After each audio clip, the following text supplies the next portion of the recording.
Entonces decía lo siguiente.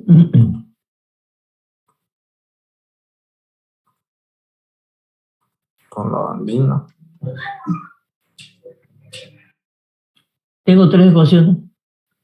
Las ecuaciones de momento decimos que pueden ser cualquiera, en cualquier punto.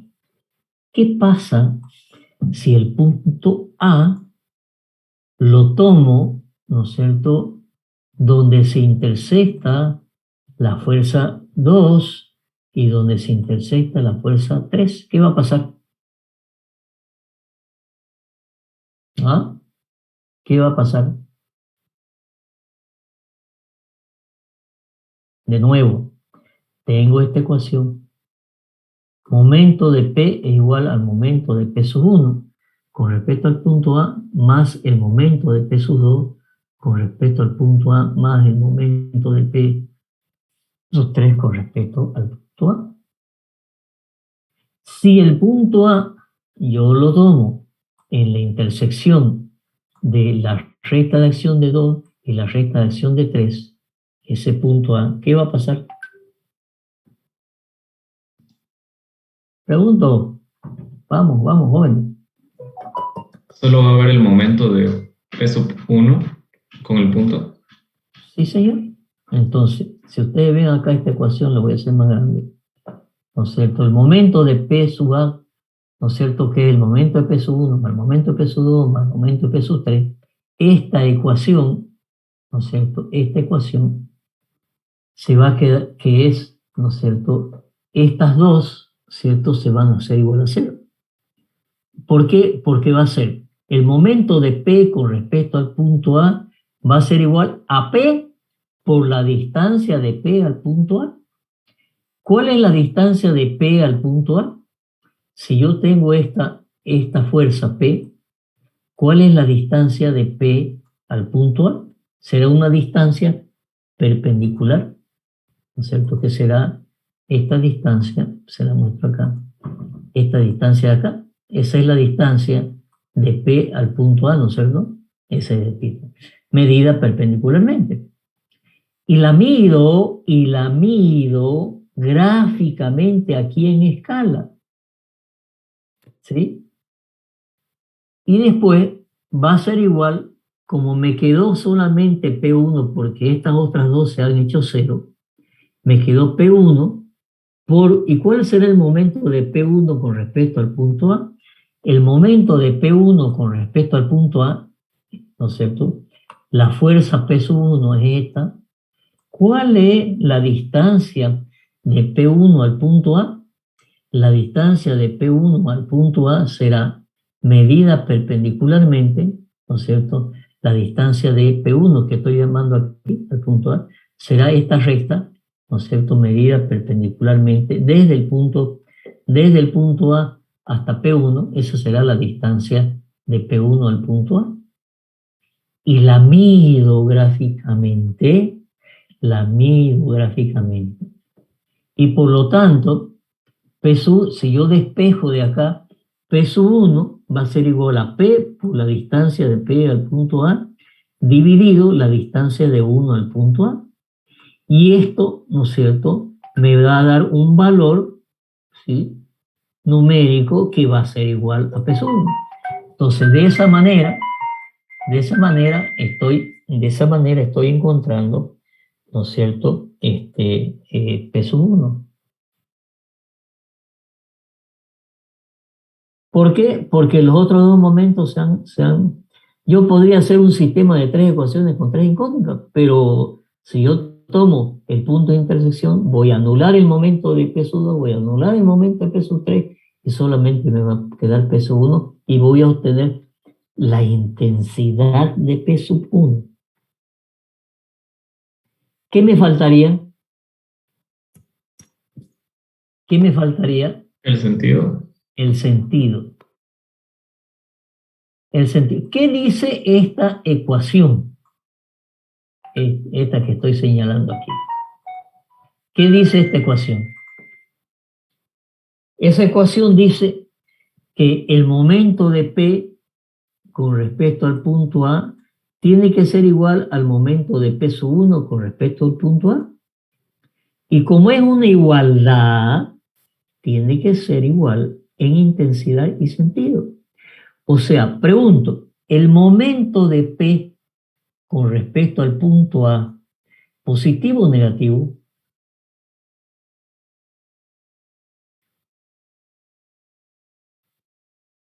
Wow. Si están pensando eso, es como pensar cuánto es 1 más 1. Pregunto de nuevo, ¿el momento de P con respecto al punto A, positivo o negativo?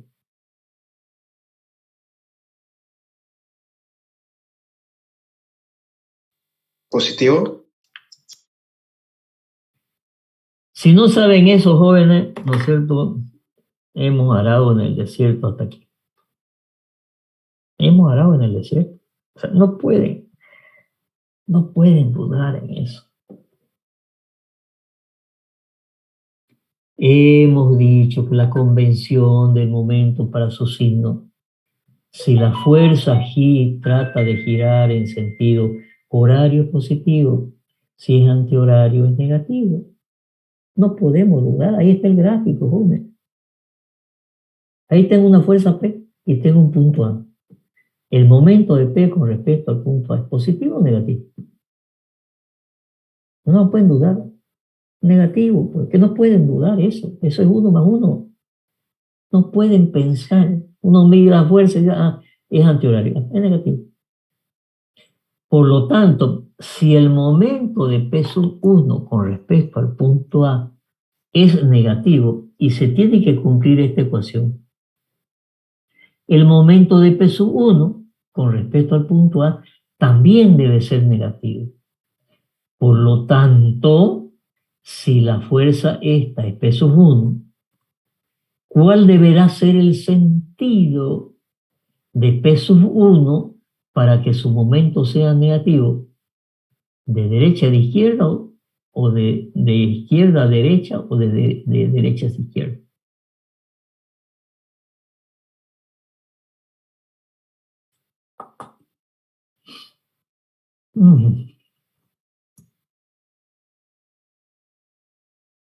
Repito, el momento de P con respecto al punto A es un momento negativo.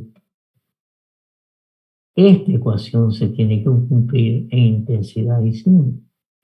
Por lo tanto, si el momento de P con respecto al punto A es negativo, quiere decir que el momento de P sub 1 con respecto al punto A también debe ser negativo. Si esta es la dirección de P sub 1, ¿cómo debe ser el sentido de P sub 1 para que su momento con respecto a este punto A también sea negativo? ¿De izquierda a derecha o de derecha a izquierda? De derecha a izquierda. De derecha a izquierda. Y de esa manera voy a encontrar el sentido de la fuerza P sub 1. Entonces la intensidad la saco de esta ecuación y por eso la pongo en valor absoluto, porque no sé el sentido.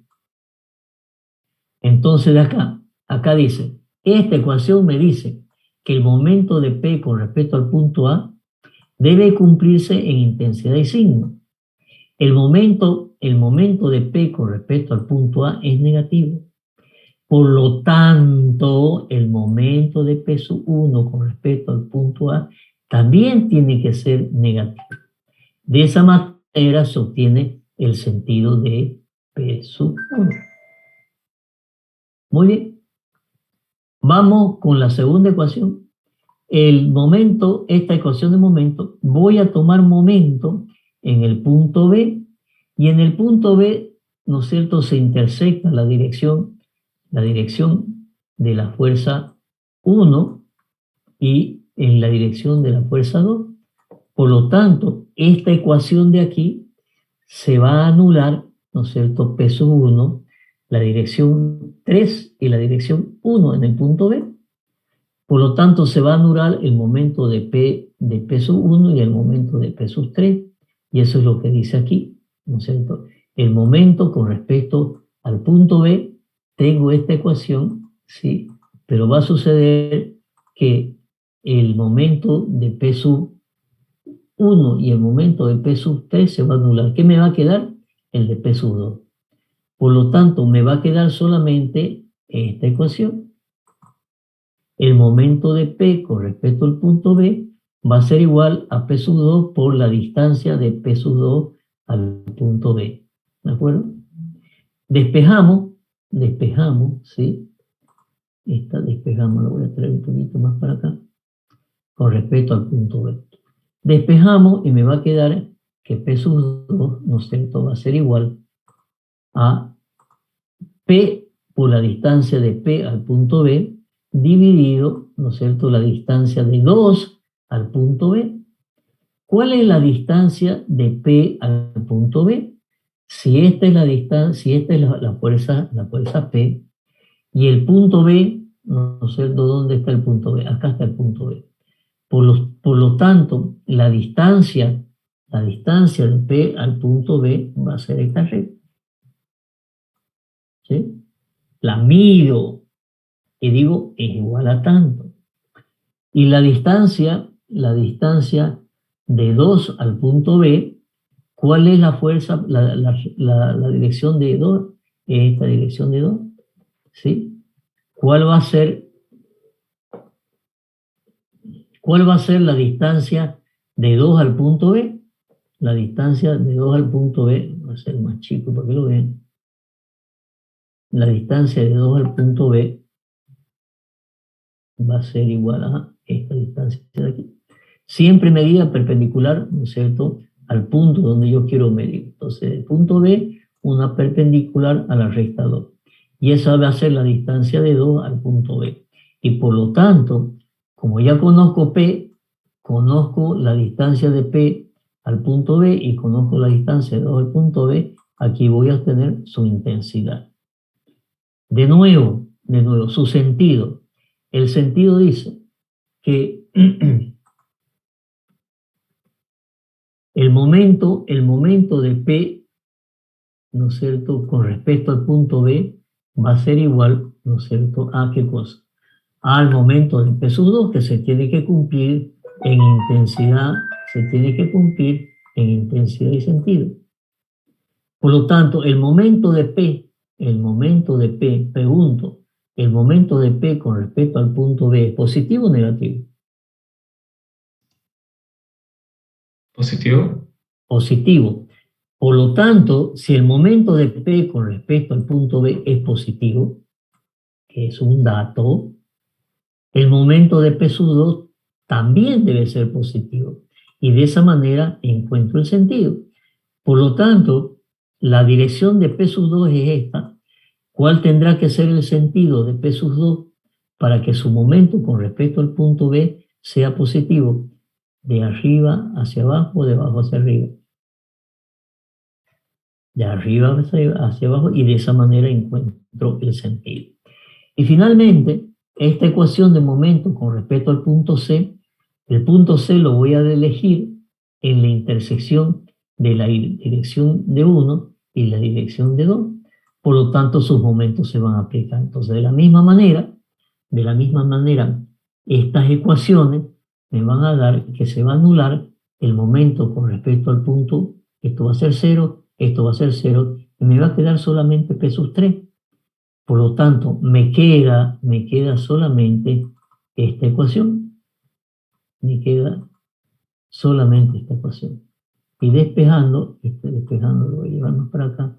Despejando me va a quedar P, ¿no es cierto?, por la distancia de P al punto C, dividido la distancia de 3 al punto C.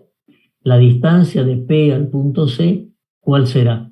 Esta es P, la distancia de P al punto C, medida perpendicularmente, ¿no es cierto?, va a ser esta rectita de aquí, medida perpendicularmente.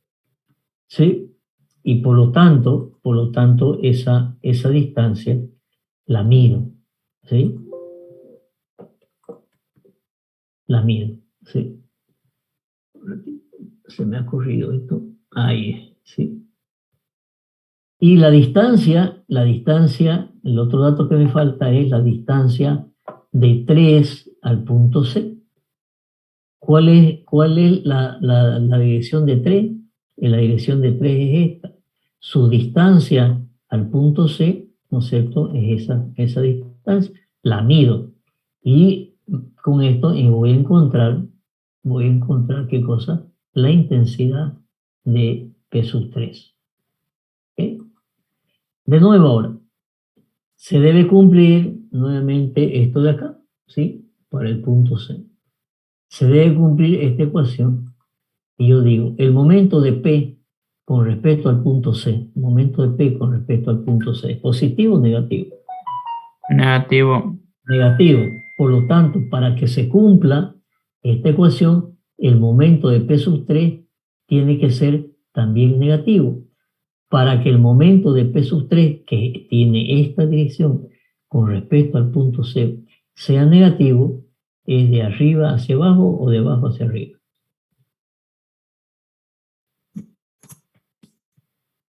Tiene que ser negativo con respecto al punto C. Por lo tanto, el sentido de P sub 3, ¿cómo irá?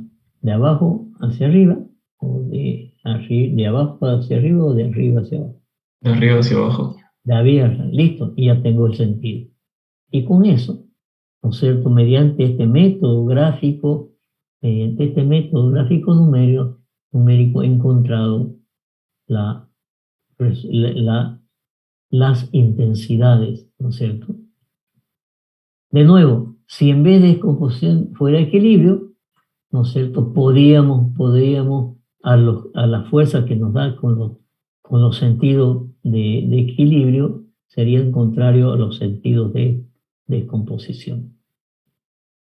Vamos a ver lo mismo, cómo andamos el tiempo. Tenemos bastante tiempo.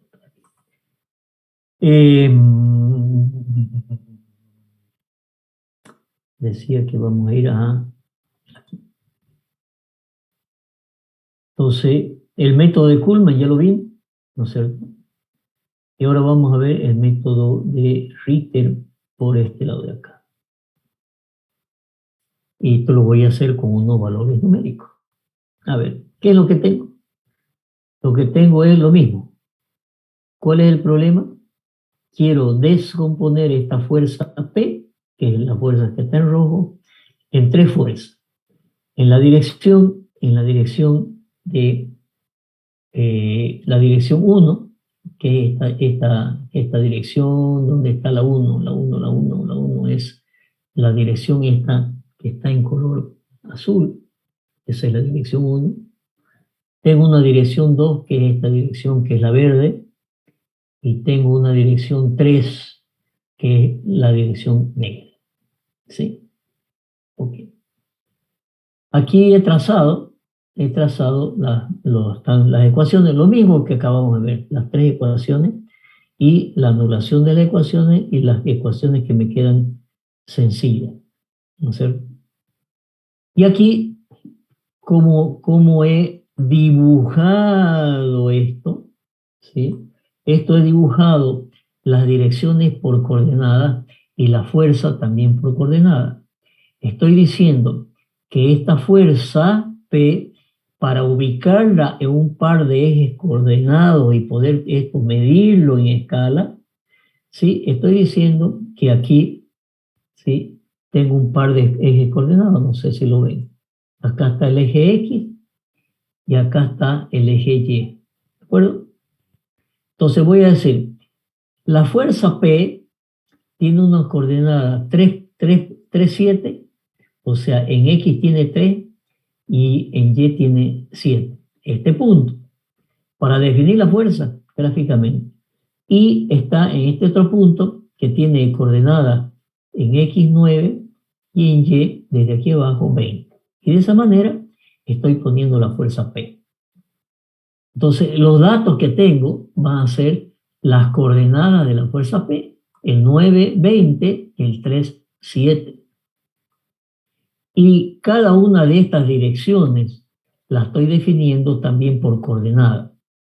Por ejemplo, la dirección 1 tiene coordenada 220 La dirección 1 tiene la coordenada 220, fíjense aquí dice 220, y una coordenada aquí que dice 1615 y 1615. Entonces está perfectamente definida la dirección perdón, por coordenada.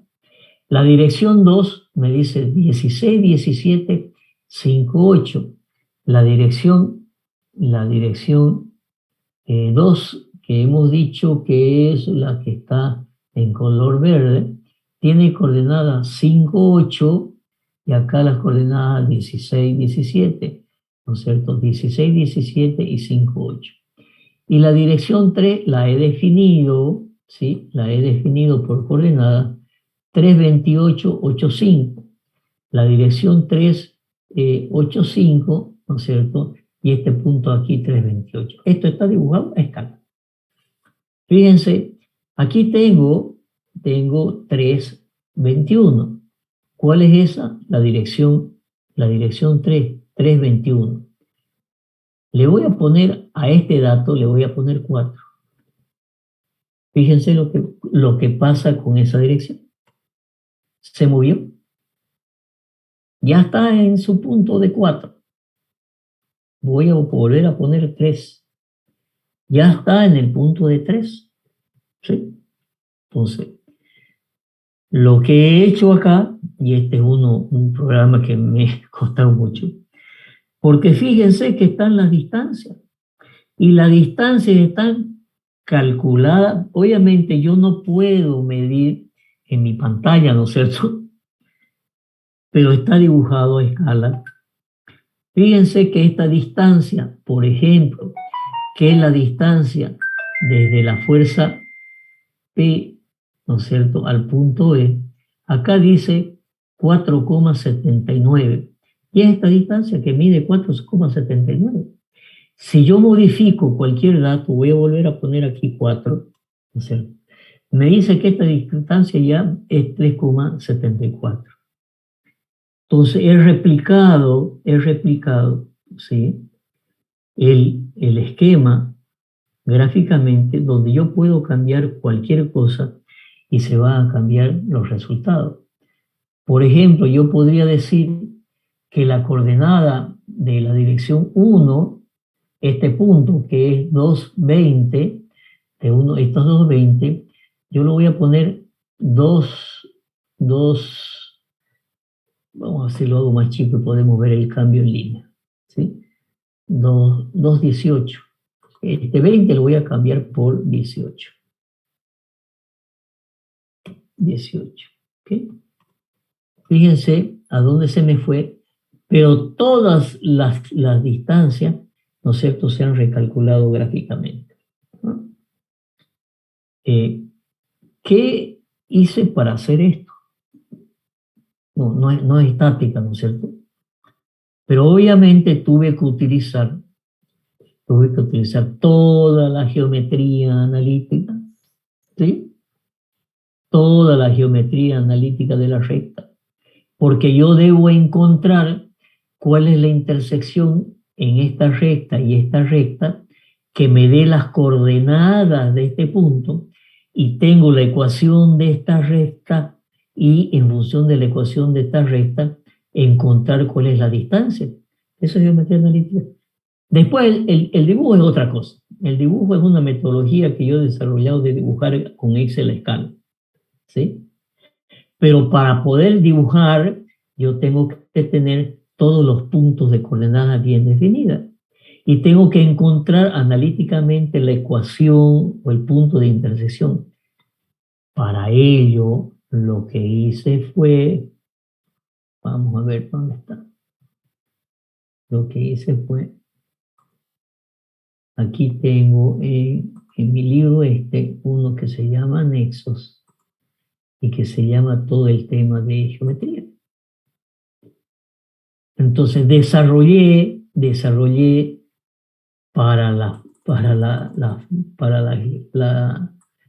¿sí? ¿Cuál es la ecuación de la pendiente de una recta? Esta recta que tiene coordenadas, yo lo puedo cambiar, ¿no es cierto? Y esta ecuación me va a dar la pendiente. Y aquí tengo unos programas en Visual Basic, ¿sí?, que me dan una función, que son funciones propias que he hecho del Excel para encontrar cuál es la pendiente. Para encontrar, ¿no es cierto? Esta es la longitud de una recta, ¿no es cierto? ¿Cuál es la longitud de una recta? Y aquí me da cuál es la longitud. Después, ¿no es cierto? ¿Cuál es aquí que dice distancia de una recta a un punto? Entonces, esto utilicé. Y la distancia a un punto, planteo la ecuación de la recta, la pendiente, y acá está todo el desarrollo de geometría analítica, que mediante Visual Basic he desarrollado unas funciones que me determinan cuál es la distancia. ¿De qué? Yo tengo un dato de una recta, ¿no es cierto? Y tengo el dato de la distancia al punto. Tengo un punto y saco la distancia. Después he desarrollado, ¿no es cierto?, lo que es las coordenadas de un punto de una recta. He desarrollado lo que es la intersección. Yo necesito conocer la intersección de esta recta, ¿sí? Y por lo tanto, si yo cambio estos datos, ¿no es cierto?, voy a tener otra ecuación y me va a decir, ¿no es cierto?, dónde está el punto de intersección de esa recta. Y por lo tanto, me va a dar las coordenadas X y la coordenada Y de la recta.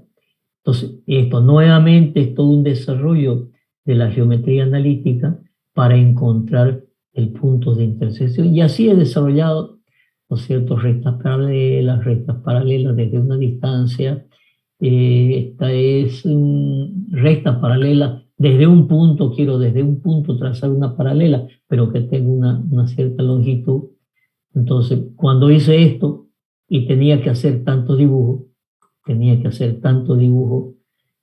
paré el desarrollo y me pasé como unos 20 días desarrollando toda la geometría de la fuerza, pero no de la fuerza, de la recta, ¿no es cierto?, para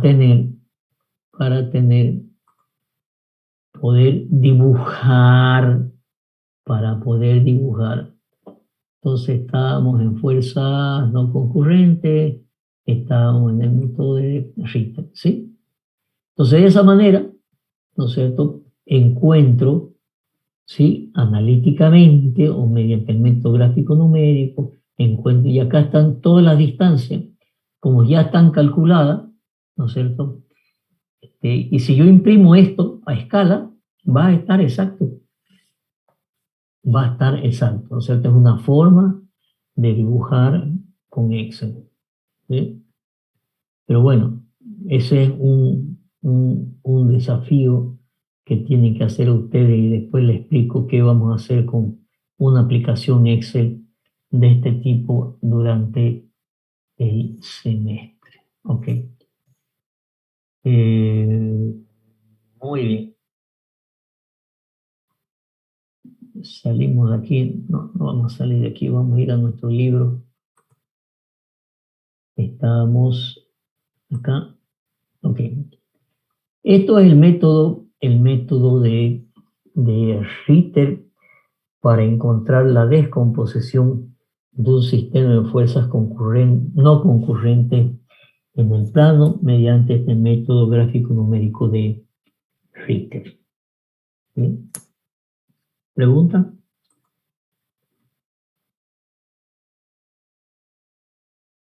¿Se entendió? Sí, ingeniero, se entendió. Muy claro, ingeniero. Quiero mostrarles algo para qué y por qué este método de Richter. Vamos aquí, vamos a isostática y le voy a cargar, no sé si está acá el libro, quiero cargar el libro de Flies, acá está el libro de Flies. Para mostrarles lo siguiente, fíjense que este libro, vamos a ver el índice, ¿ok? Si nosotros vemos el índice de este libro, ¿sí? ¿Qué es lo que tenemos? Vamos a ver si podemos ser más grandes. Los conceptos, los sistemas de fuerza, fuerzas concurrentes, no concurrentes, fuerza paralela. El capítulo 3 es fuerza en el espacio, que no vamos a ver, ya les expliqué por qué. El capítulo 4 es geometría de las masas, lo que lo vamos a ver, tiene que ver con la forma de las estructuras para su mayor o menor resistencia. Y vamos a terminar, ¿no es cierto?, en el capítulo de equilibrio, el capítulo 5, ¿no?, fuerzas distribuidas, que vamos a ver, y el último capítulo, ¿no es cierto?, de equilibrio, que es reacciones de vínculo. Eso es isostática 1.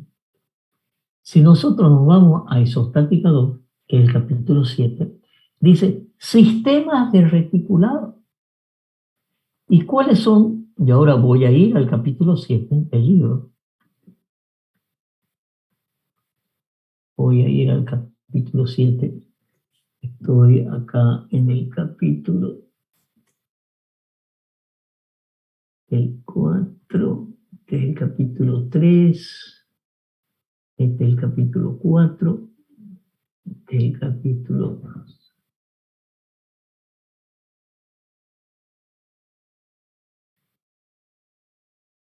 Muy bien. Y este es el capítulo, y este es el capítulo 7. ¿Y qué es el capítulo 7? El capítulo 7 dice sistemas de reticulado, ¿sí? Y si ustedes ven el sistema de... Estas que son cerchas, ¿no es cierto? Cerchas o reticulados. Cercha, cercha, cercha, cercha, ¿sí? Cercha. Todo esto es cercha. La solución de estas cerchas o reticulados, ¿sí?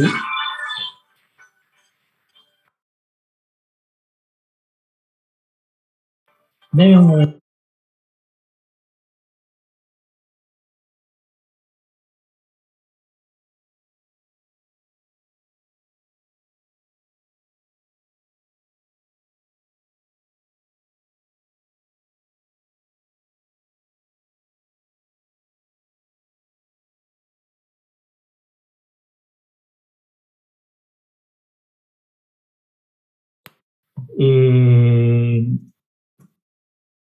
deme un momentito, están trayendo unos documentos, tengo que salir. Denme 5 minutos, ¿ok? Me esperan, ¿ok? 5 minutos.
Ok, sigamos. Si ustedes se fijan acá, una de las soluciones, uno de los métodos para solucionar un reticulado es el método de Kuhlmann. Y después está el método de Ritter. Y después está el método analítico.